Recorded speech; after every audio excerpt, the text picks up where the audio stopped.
बच्चों, शब्द संसार में दिए गए शब्द आपको लिखना है। निष्कपट, छल रहित, सीधा, मनोवैज्ञानिक, मन में उठने वाले विचारों का विवेचन करने वाला, संतुलन, दो पक्षों का बल बराबर रखना, कायरता, भीरुता, डरपोकपन, दैनंदिनी, दैनिकी, गरिमा, महिमा, महत्व, वर्जना, रोक लगाना, मंशा, इच्छा, बेलाग, बिना आधार का, फर्जी, नकली, कसाव, कसने की स्थिति, विवेच्य, जिसकी विवेचना की जाती है, सर्वोपरि, सबसे ऊपर, मुहावरा, दूर दूर तक संबंध न होना, कुछ भी संबंध न होना।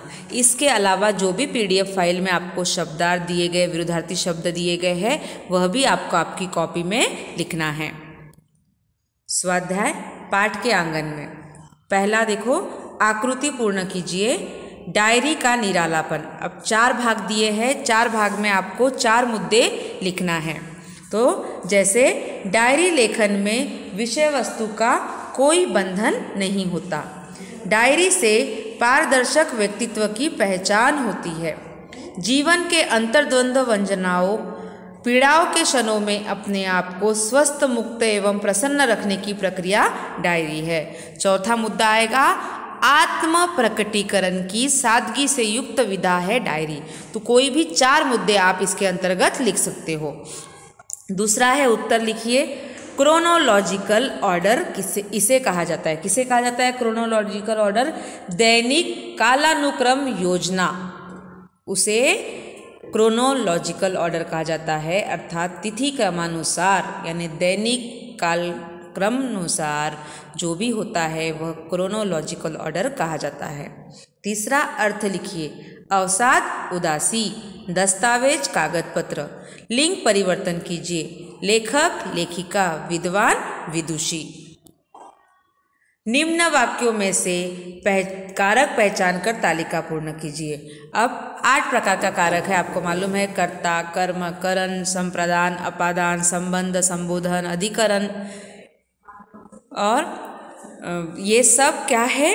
कारक है 8 प्रकार के। तो यहाँ पे वाक्य दिया है, इसमें हमें कारक पहचान कर उसका कारक का नाम लिखना है। पहला है, किसी ने आज तक तेरे जीवन की कहानी नहीं लिखी। ने कर्ता के बाद आया, इसलिए यह है कर्ता कारक। मेरी माता का नाम इति और पिता का नाम आदि है। अब यहाँ पे का, माता, पिता, इति का संबंध जोड़ा है, इसलिए यहाँ पे का संबंध कारक होगा।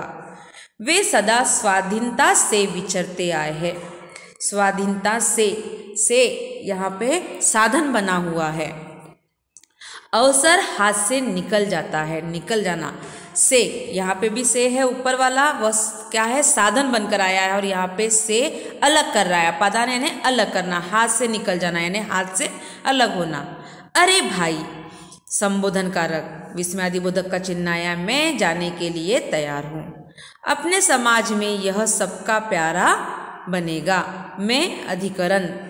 उन्होंने पुस्तक को ध्यान से देखा। को, कर्म। वक्ता, महाशय, वक्तृत्व देने को उठ खड़े हुए।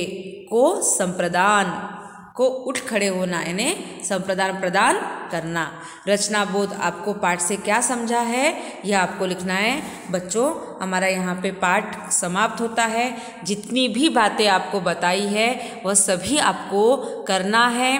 पाठ फिर से पढ़ना है, थोड़ा कठिन है पर समझेगा ज़रूर। आप लोगों को डायरी लेखन पर है कि डायरी लेखन क्यों आवश्यक है, और जब भी आपका मन व्यथित हो, दुखी हो, तो आप भी कुछ न कुछ विचार करते हैं, अपने भावों को व्यक्त करते हैं, चाहे माता के पास, पिता के पास, या दोस्त के पास, किसी के पास।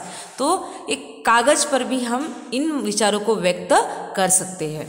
समझे बच्चों? तो आज का हमारी तासिका में हमने जितना भी पढ़ा है आप सब करोगे, उम्मीद है। तो आज की तासिका यही समाप्त होती है। धन्यवाद।